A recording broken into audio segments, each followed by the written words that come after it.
Tucked away in the South Korean countryside is a perfectly preserved example of a SEOWON. Built between the 16th and 17th century, SEOWON are academies that taught Confucianism, the dominant ideology of the time. Of the 900 that existed, more than 600 remain, but only 9 are completely intact. South Korea has put in a bid to have them included in the UNESCO World Heritage List. SEOWON is South Korea's precious cultural heritage. They help preserve the spirit and activities of Neo-Confucianism. The UNESCO listing would help ensure this valuable heritage is passed down to the next generation. Most were built in secluded, picturesque places, considered by Confucian teachings as ideal conditions for learning and contemplation. Education in a SEOWON focused on developing not just the mind, but also body and spirit. SEOWON were not just places for scholarly pursuits. They were libraries, private academies, and at their peak, centers for public opinion.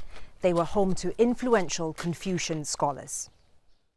Some consider SEOWON to be the spiritual birthplace of the Korean intellectual class. But these days, they tend to attract more tourists than students. Still, some of these Confucian academies continue to serve as centers of learning, albeit of lesser importance. Present-day students sit in modern classrooms, built close to the SEOWON, and learn about Confucian values.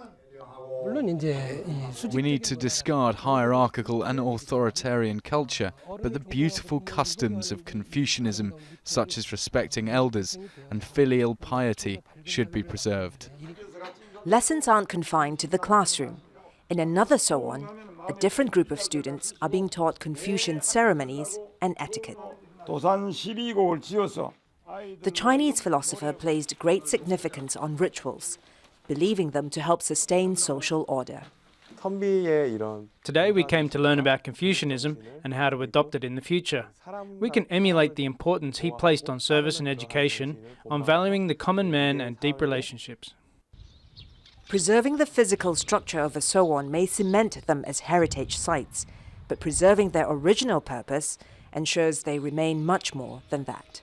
Florence, Looi, Al Jazeera, Andong, South Korea.